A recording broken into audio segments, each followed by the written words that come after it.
journal avec STM Transport Voyageurs. Une nouvelle façon de voyager.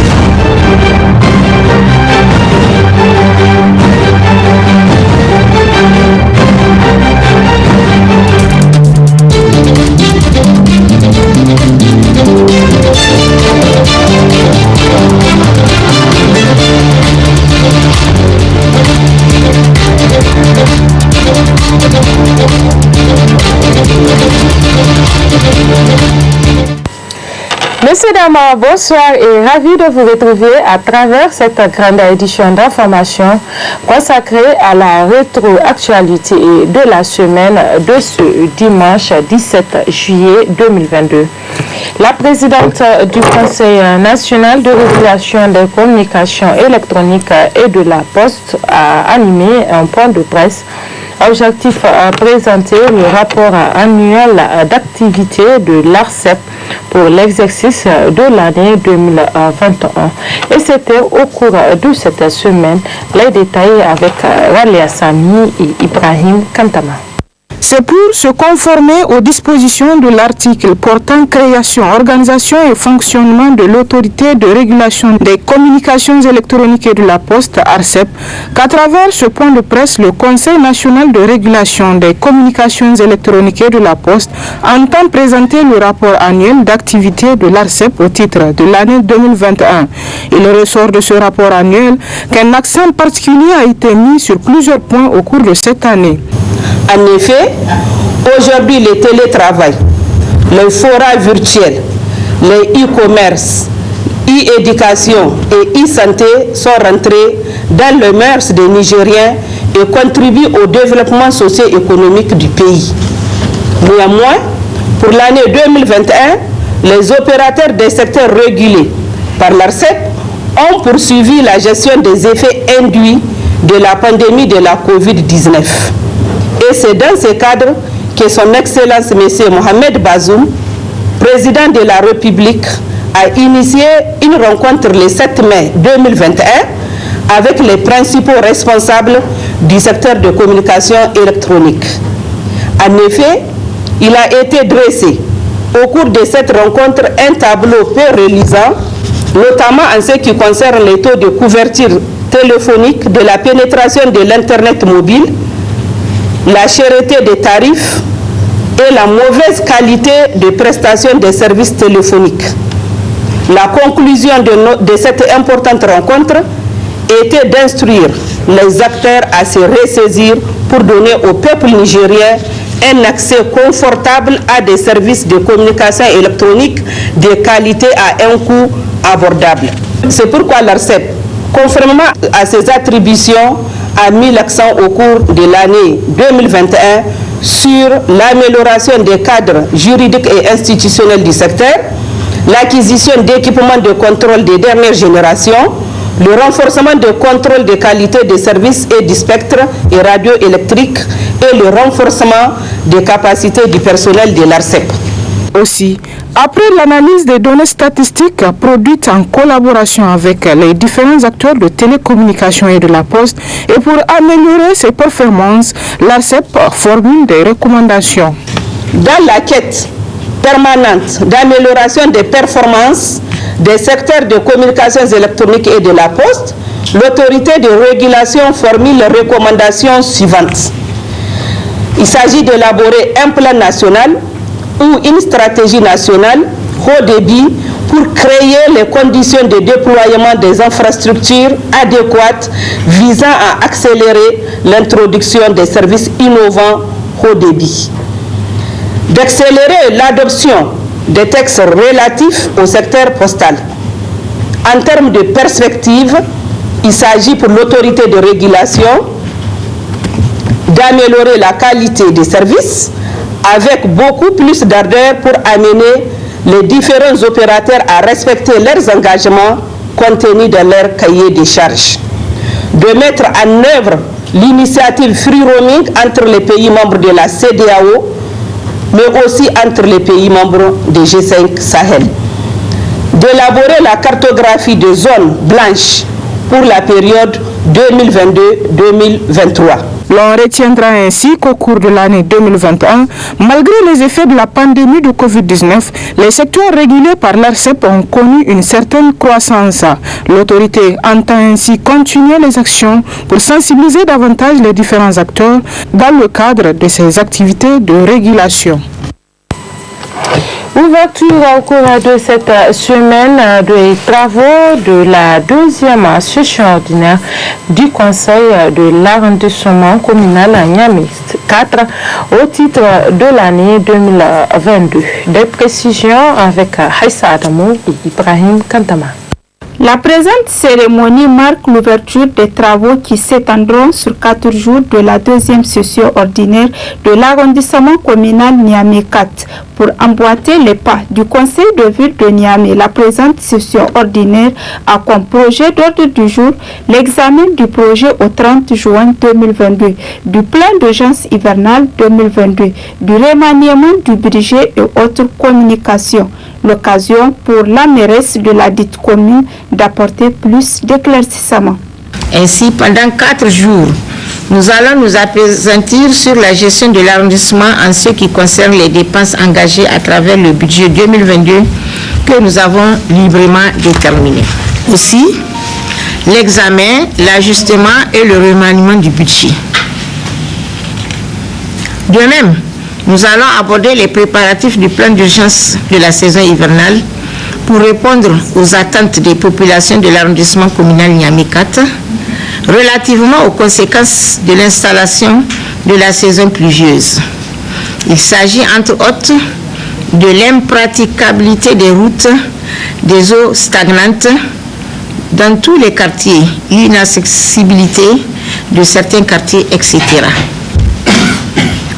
Au vu de la dotation globale de plus de 30% du budget de l'arrondissement Niamey 4 par le conseil de ville de Niamey, plusieurs travaux ont été réalisés pour solutionner certains problèmes. Équipement de la salle de réunion de l'arrondissement, rénovation de la bibliothèque de Saga, dotation en fournitures scolaires dans plusieurs écoles, réparation des tables-bancs, remblayage des écoles et des grandes voies, dont entre autres Niamey 2000, Cité Salou Jibo, Bassoura, Sari Koubou, Petroba. 2 sites inaccessibles ont été visités par le président du conseil de la ville, accompagné par les conseillers et les chefs de services techniques concernés. Il s'agit des quartiers Niamey 2000 et de Chevaux Garage. Actuellement, les travaux sont en cours d'exécution. La première autorité de la dite commune a aussi, dans son discours d'ouverture, attiré l'attention des participants sur le défi à relever, qui est certes difficile, mais pas impossible. La tâche est difficile, mais pas impossible. Il s'agit pour nous de revoir les travaux des commissions sur la question, de les redimensionner et de les adresser à la ville de Niamey. Aussi, appuyés par nos services techniques, nous allons voir ensemble, en fonction du budget, comment faire des actions ponctuelles aux besoins. Nous demandons aux uns et aux autres de s'investir davantage pour que nous puissions répondre aux besoins de cette vaillante population, car nous avons obligation de résultats. Avant de procéder à l'ouverture de ces travaux, la mairesse a martelé que l'objectif principal de ces assises est d'assurer un cadre de vie meilleur pour l'épanouissement de la population de l'arrondissement communal Niamey 4. Des conseillers communaux auront donc à donner le meilleur d'eux-mêmes pour l'atteinte de cet objectif. Parlons de cette cérémonie officielle d'installation du comité national des subventions du Fonds national de développement des arts et de la culture. Environ 250 millions de francs CFA sont destinés à des subventions pour des projets culturels préalablement sélectionnés. Et c'était le 15 juillet dernier au ministère de la Culture. Le point avec Moubarak Yakouba et Ibrahim Kantama. Cette cérémonie marque l'installation officielle du Comité national de subvention du Fonds national du développement des arts et de la culture, FONDAC. Lors de cette rencontre, plusieurs personnalités du domaine de la culture et de l'art ont répondu présent. Le ministre de la Culture, du Tourisme et de l'Artisanat, dans son discours, a éclairé l'opinion publique sur les objectifs de ce fonds. Dans le cadre du soutien à l'entrepreneuriat culturel, le gouvernement a créé par ordonnance numéro 2009-24 du 3 novembre 2009 un dispositif de financement ayant pour vocation d'accompagner les acteurs culturels dans la mise en œuvre de projets culturels pertinents. Ce dispositif créé par décret numéro 2020-777-RMC-MRC-A-MS du 16 octobre 2020 a pour mission de contribuer au financement des programmes et des projets nationaux relatifs au développement des différentes filières de la culture, de contribuer à la promotion de la diversité des expressions culturelles, d'assurer la promotion des activités culturelles et encourager la création artistique et culturelle, ainsi que la diffusion des biens et services culturels, d'accorder des subventions aux promoteurs culturels qui en formulent la demande dans le but de mettre en œuvre des programmes et des projets d'envergure nationale, de financer en direction des promoteurs culturels des actions de suivi, accompagnement et de formation. Le ministre a par ailleurs salué l'engagement de la plus haute autorité pour la considération de ce secteur à travers le fonds alloué pour cette année avant de renvoyer les membres nommés à l'exercice de leurs fonctions. Les autorités de notre pays, fières de notre culture, soucieuses de la promotion et de la préservation de nos valeurs culturelles, ont mis à la disposition du ministère environ 250 millions de francs CFA, destinés à des subventions pour des projets culturels préalablement sélectionnés. C'est le lieu ici d'exprimer au nom de tous les acteurs culturels notre reconnaissance à son Excellence M. Mohamed Bazoum, Président de la République, chef de l'État, et à son Excellence M. Oumoud Mohamed, Premier ministre, chef du gouvernement, pour l'intérêt qu'il témoigne ainsi au secteur de la culture, reflet de notre identité. Je vous exhorte à faire preuve de rigueur et d'objectivité dans votre travail de sélection. Des projets pouvant contribuer à l'atteinte des missions assignées à mon département ministériel, tels que définis dans le programme Acte 3 de son Excellence Monsieur le Président de la République, chef de l'État, et dans la déclaration de politique générale de son Excellence Monsieur le Premier ministre, chef du gouvernement. Jusqu'en 2011, l'appui financier dont le secteur culturel bénéficiait était insuffisant, rappelait le ministre du tutelle. Mais cette année, la tendance va changer avec ce fonds plus acceptable pour revitaliser ce secteur, combien important pour le développement du pays. Et puis cette déclaration du syndicat national des commerçants importateurs, exportateurs et grossistes, mais également le syndicat national des transitaires du Niger sur la grève qu'il prévoit de 72 heures à partir du lundi 18 juillet 2022. La suite avec le secrétaire général Chebou Chambiano. Le collectif demande à ses militants sympathisants de ne faire aucune déclaration en douane les lundis, mardis, mercredis dans les différents bureaux que exerce Web Fontaine. Au tout début du projet et même vers la fin de la phase de sensibilisation, Web Fontaine disait que ces prestations seront de 15 000 francs. Et nous avons constaté que c'est archi faux. Les déclarations, si on éclate l'ensemble des prestations, Web Fontaine, par rapport aux fiches statistiques, la Chambre du commerce prend 4 000 francs, Web Fontaine prend 15 000 la TVA 2850 et les frais de timbre 12 000, ce qui fait 33 850 francs que vous allez partir à la banque d'abord verser avant de venir lever la fiche. Mais là où le bas blesse, souvent cette fiche elle n'est pas obtenue au moment indiqué. Alors que World Fontaine disait que c'est pour faciliter. Nous allons gagner en temps et en coût. Vous voyez que ce n'est pas juste. Il y a des fiches qui peuvent aller jusqu'à 2 semaines pendant que la marchandise attend au niveau du cordon douanier. Et encore, World Fontaine dit qu'il faut payer 15 000 francs par déclaration. Seules peut-être les marchandises de moins de 2 millions ne payent pas les 15 000 francs par déclaration. Aujourd'hui, nous sommes à 49 000 francs CFA que nous supportons. Alors que auparavant, on disait que c'est 17 000, 23 000. Donc il n'y a pas de sérieux. Il n'y a pas de sérieux dedans. C'est pourquoi nous rappelons encore à nos militants que lorsqu'une erreur serait produite dans la levée de la fiche, vous reprenez toutes ces dépenses-là encore.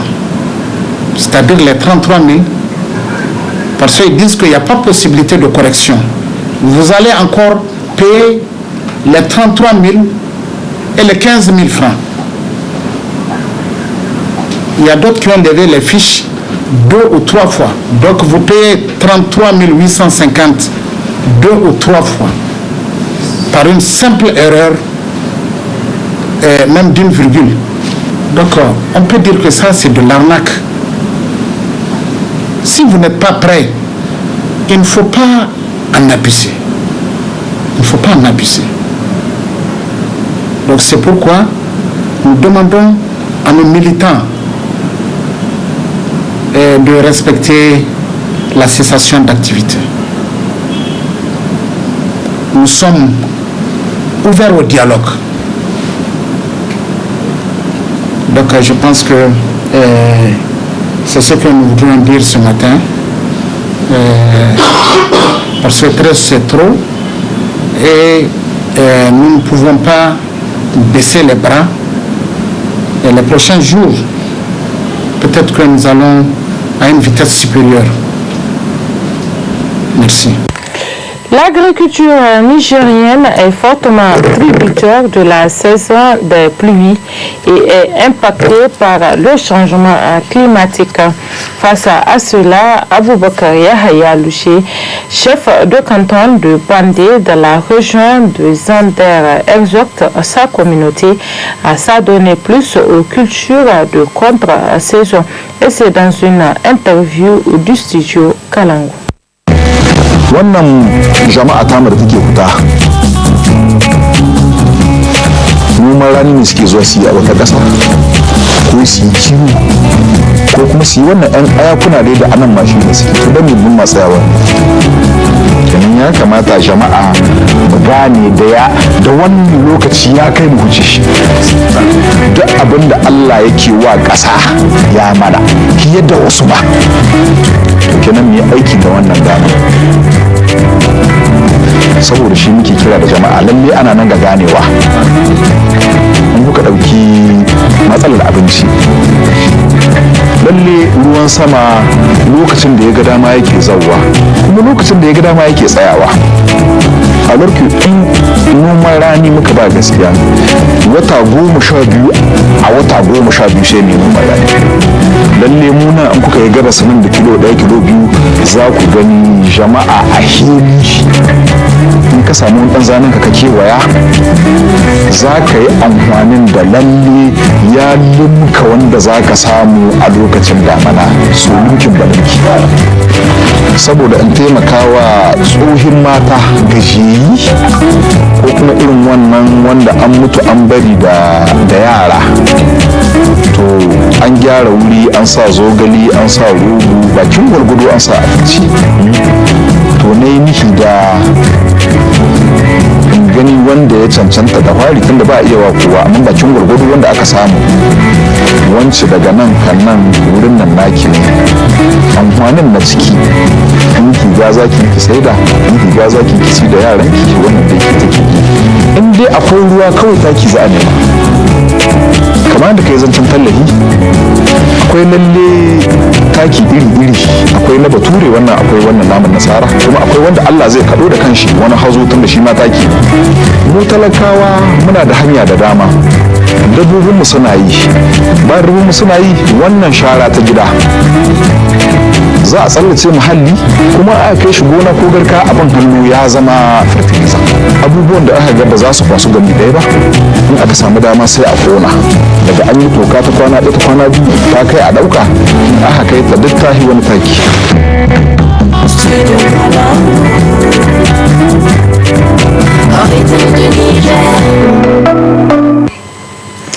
Au Niger, les conflits entre agriculteurs et éleveurs surviennent généralement durant la saison des pluies. C'est notamment le cas du département de Gaïa.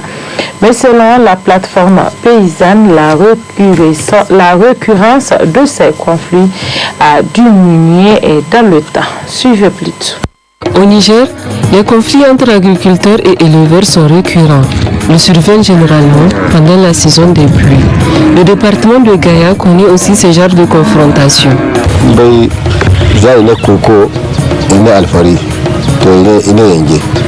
zama kurkwa asidi ngwari almano manwa alforomosta imangwaroma iyo kai idan ka duwana igu dubbo fere kai yadi bodin sai da fulam da alfar ko ay mati gana kurkoka igra sai ku samu ga almano ganandi am koy gine wal bindi am haggoy am sifuro wal da furo didi iga kara dina karam aga bara wata kan fare be ni gaba kuma nongo kwaro agon da fa zaiduma zan kulmini hun kuli goga duma igani almani musigan farera to hayni man fatani almani musigan matano bay za nori no yanja sinti neno goga tayir mo far to zaidum igani musigan fonda kalliru e tondo ga har mo fonda iga kan kamandi to kan gonda almani bobe yo amatakar ite kudde mi bisanda afa ko banda kaka fur mini hawkata en kuma ci yadi mon.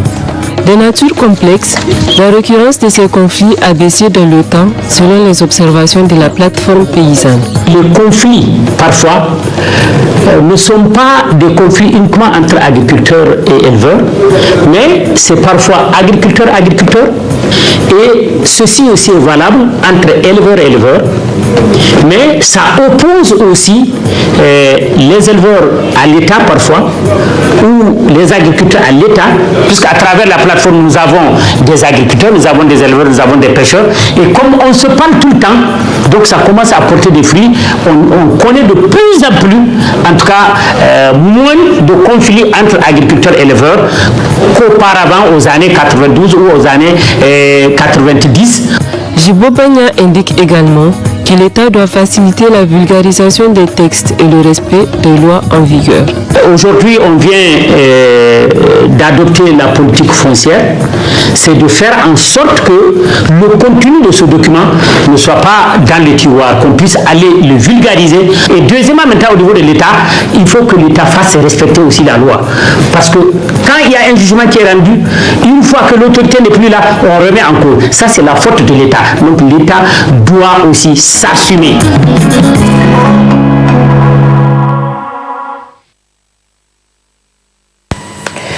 La saison pluvieuse s'installe progressivement avec la campagne agricole, d'où le lieu de s'intéresser dans cette édition à l'évolution de cette campagne dans la zone de Niamey.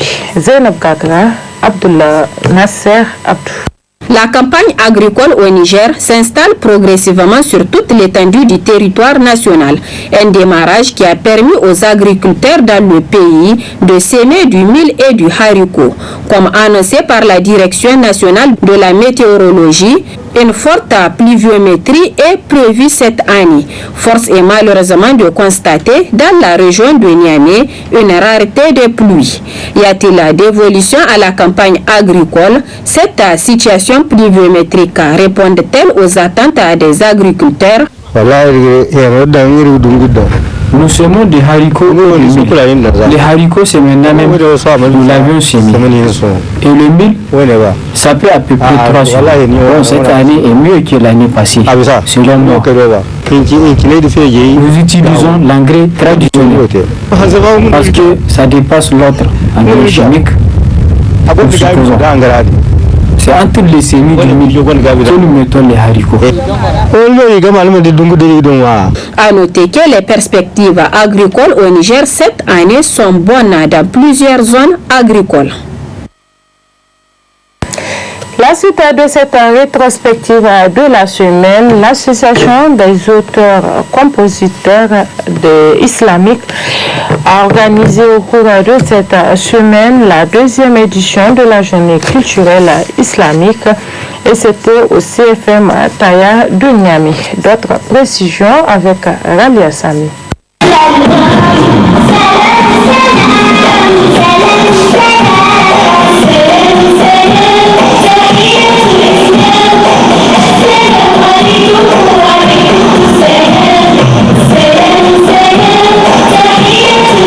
C'est pour joindre l'utile à l'agréable que le groupement des compositeurs des chansons islamiques du Niger organise cette journée culturelle islamique à l'occasion de la fête de Tabaski. Plusieurs activités religieuses sont prévues pour la circonstance, dont des concours religieux au cours desquels les meilleurs enfants se feront distinguer. Ils sont donc nombreux les enfants qui se convergent vers le CFPM Taya pour vivre cet événement religieux organisé sur fonds propres de ce groupement. Avons initié à l'occasion de la fête de Tabaski. En fait, c'est pour donner une occasion aux jeunes musulmans, aux tout petits, de profiter de la fête. Vu qu'aujourd'hui, il y a beaucoup de choses dont l'islam interdit. Donc les enfants ont accès à ça. Donc nous, on veut intervenir de donner ce qui est licite aux enfants. Voilà notre objectif. Par avant, on a une fois organisé, l'année passée, à la fête de Tabaski, on a organisé un. Et à cette occasion, on a eu l'occasion de faire des concours Nashid, des Moussabaka. Mais cette fois-ci, c'est juste leur donner un peu de distraction pour profiter de la fête. Au niveau des sponsors, Masha'Allah, nous avons eu la radio-télévision Tambara qui nous a assisté et à Bonferré aussi. Masha'Allah, mais chaque semaine on fait des cotisations, après on réunit ça, c'est ça qu'on finance. J'appelle à ceux qui ont les moyens de nous assister. Comme c'est l'islam. Certains ont une idée de négliger ça, c'est disant que c'est quelque chose sans importance, or que ça a un impact sur les enfants, ça a un impact même sur les adultes. Dans les chansons, on passe des messages qui sont très importants, donc vraiment on a besoin de l'appui de la population. Cette initiative, la deuxième du genre des chanteurs religieux du Niger, est salutaire car elle permet de recadrer les enfants musulmans et leur éviter ainsi de verser dans l'illicite, distillé ça et là à travers diverses musiques modernes.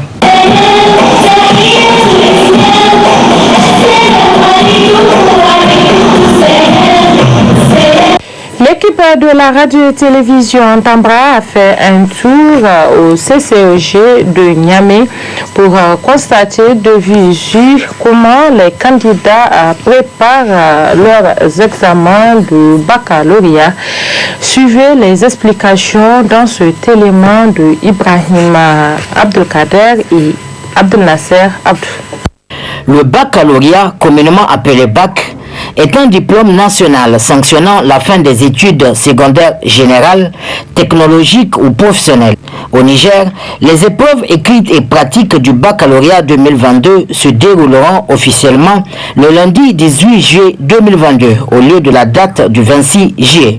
Le centre culturel Oumarou Ganda sample de révision de tous les candidats, après ceux du BEPC, accueille cette fois-ci ceux du bac. Armes à la main, se plongeant dans les cahiers et différents documents.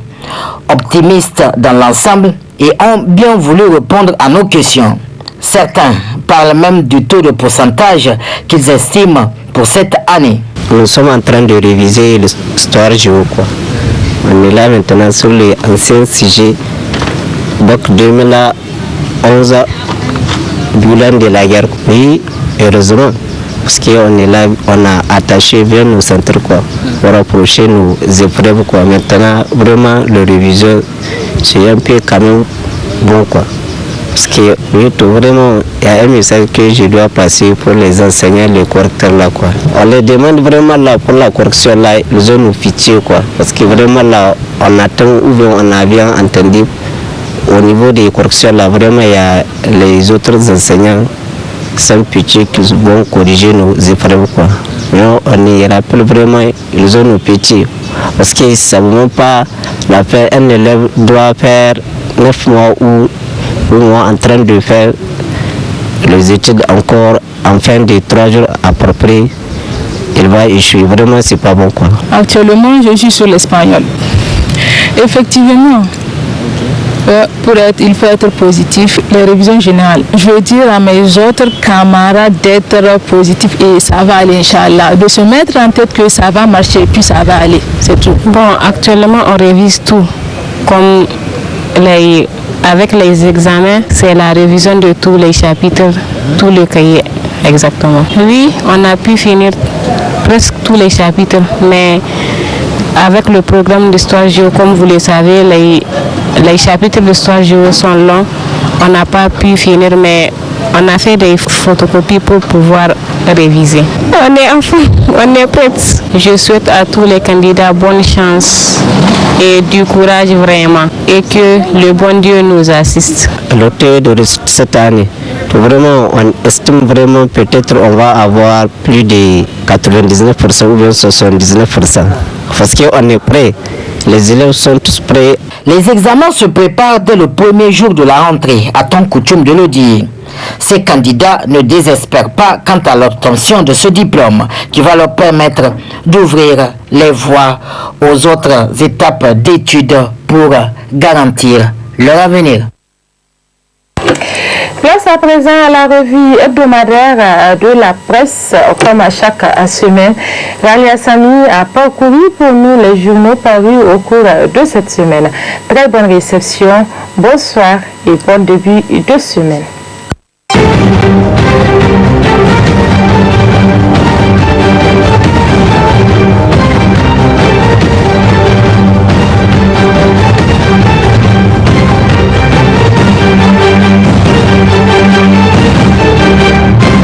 Le Niger et le Bénin signent un accord de coopération de défense et de sécurité a constitué un des titres du journal NIA Info. Le journal NIA qui nous rapporte que la République du Niger et celle du Bénin ont, lors de la clôture de la réunion des ministres de la Défense des deux pays, ouverte le lundi 11 juillet 2022 à Niamey, signé un accord de coopération de défense et de sécurité. La signature de cet accord a indiqué M.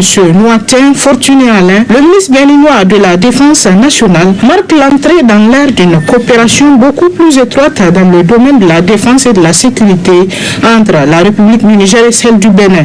Il a souligné que cette coopération existait, mais n'était pas formelle parce que le Niger n'a jamais marchandé chaque fois qu'il est sollicité pour apporter son appui sur tous les plans et à notre système de défense et de sécurité. Mais il est nécessaire à ajouter, M. Alain, que les institutions de défense et de sécurité des deux pays soient liées par un accord beaucoup plus formel, ce qui permettra d'une part l'échange des renseignements de façon plus fluide et sincère. Il est envisageable et même déjà envisagé que le Bénin et le Niger s'unissent pour empêcher ce terrorisme d'exister sur nos deux territoires, a-t-il poursuivi. Le journal écrit plus loin que quant à Al-Kassoum Indatou, ministre nigérien de la Défense, il a dès l'entame de son adresse adressé ses vifs remerciements à son homologue béninois et à l'ensemble des membres de sa délégation le déplacement du Niger. Une grande partie de votre délégation est au Niger depuis le vendredi. Nous avons fêté ici avec elle. Cela montre l'intérêt que vous accordez à cette coopération entre le Niger et le Bénin,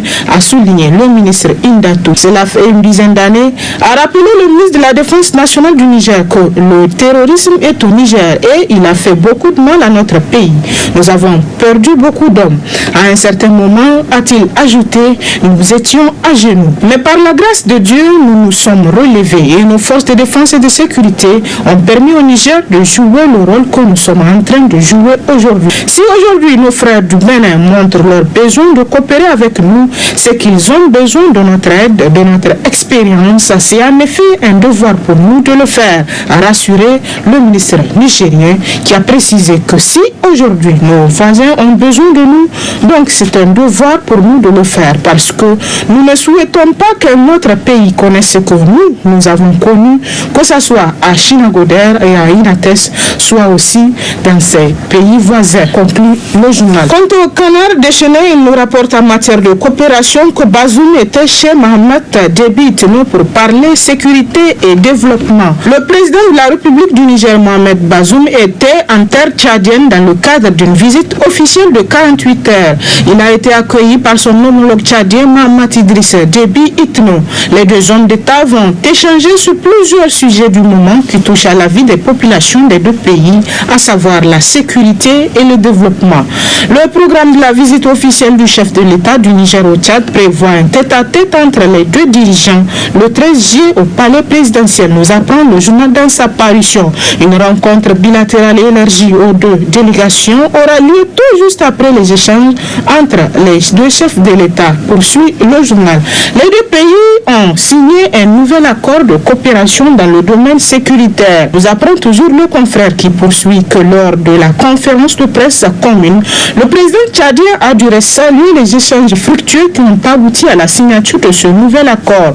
Le président Bazoum a lui estimé et salué la coopération entre les deux pays frères séparés par les frontières héritées de la colonisation. Le Tchad est pleinement engagé dans la lutte contre le terrorisme et le banditisme armé qui sévissent dans la région du Sahel. C'est dans ce cadre que ce pays a envoyé 1200 hommes pour renforcer la MINUSMA dans le cadre de la sécurisation des zones de Kidal, Tessalit et Aguelok.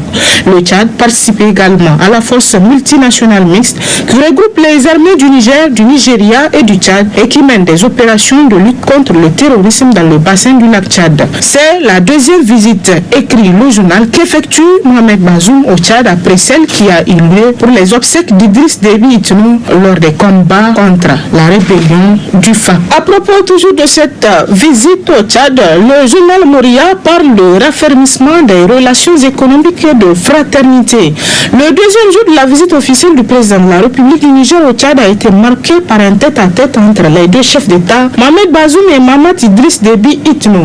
Les discussions ont été ensuite élargies aux deux délégations avec sur la table plusieurs sujets d'intérêt commun. De part et d'autre, l'on souligne la particularité des liens profonds qui unissent les deux pays liés selon le président tchadien par l'histoire, la géographie et le partage des valeurs sociales et culturelles ancrées qui aujourd'hui favorisent des relations exemplaires.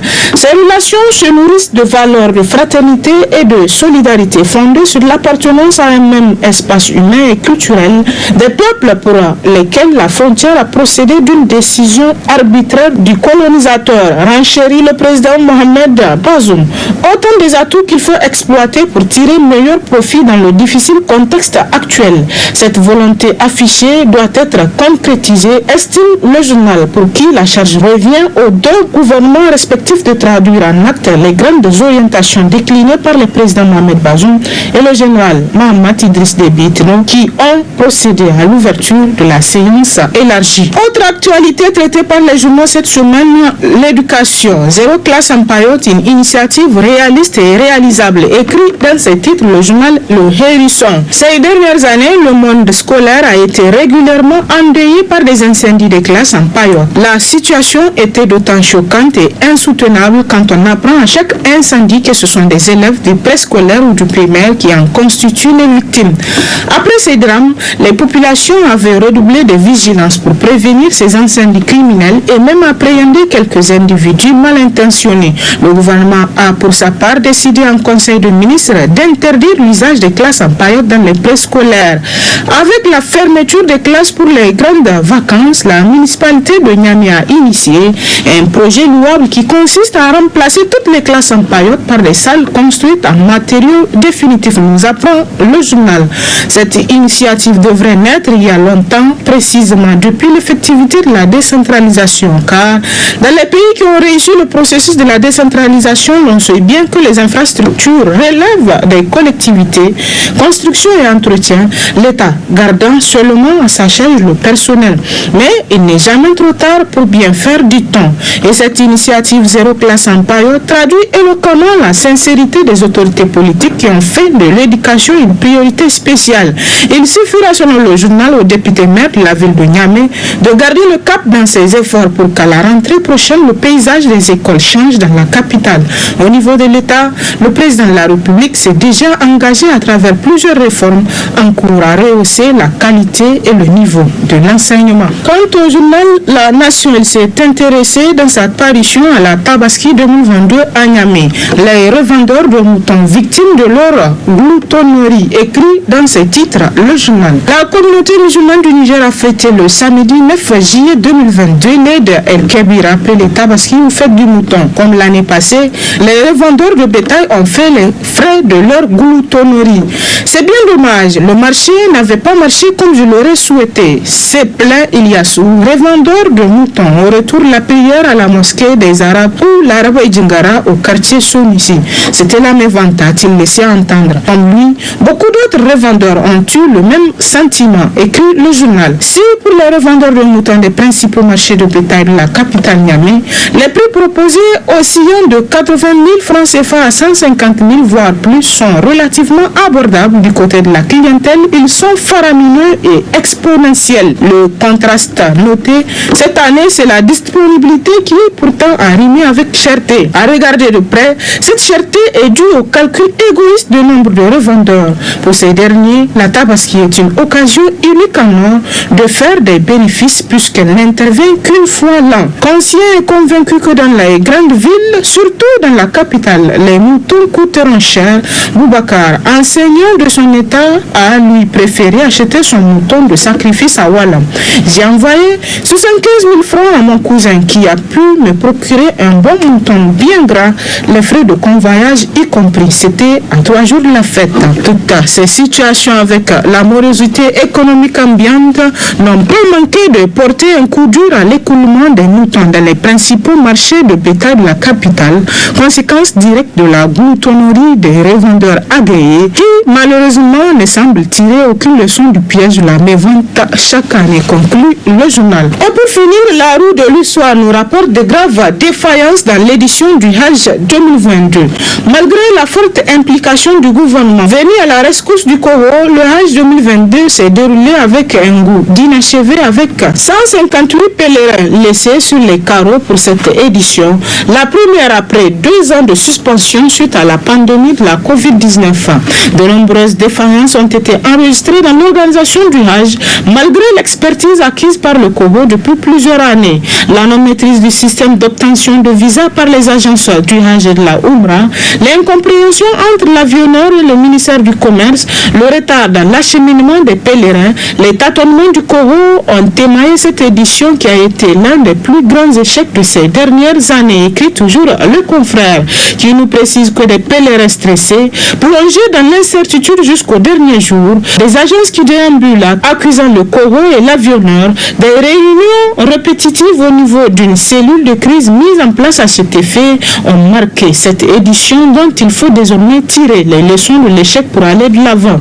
Une situation que le Haut Commissariat à l'organisation du Hajj et de la Umrah Congo a imputé à l'avionneur dans un communiqué en date du vendredi 8 juillet 2022. Cette situation regrettable est imputable à l'avionneur qui n'a pas non seulement respecté son programme initial de vol, mais aussi le délai de dérogation négocié et obtenu à titre exceptionnel par les plus hautes autorités de ce pays, a précisé le communiqué du Congo. Face à ces défaillances, l'institution dont la mission est de gérer convenablement l'organisation du Hajj durant tout le processus, d'informer l'opinion publique nationale qu'elle prend l'engagement de rembourser intégralement tous les frais de prestations saoudiennes ainsi que les frais de billets d'avion aux 100 158 pèlerins.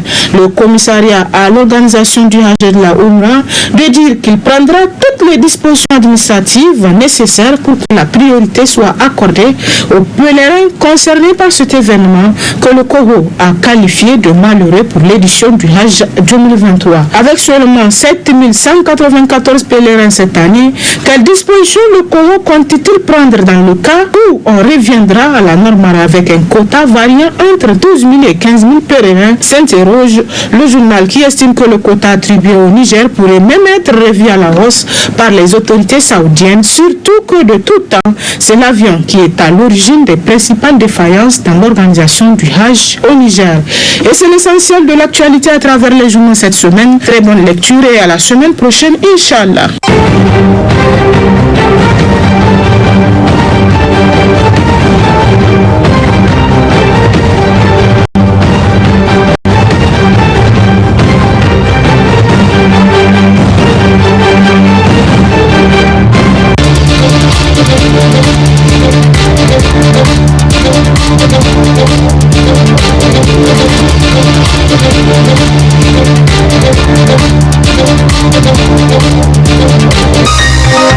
Ce journal vous a été présenté par STM Transport Voyageurs. Une nouvelle façon de voyager.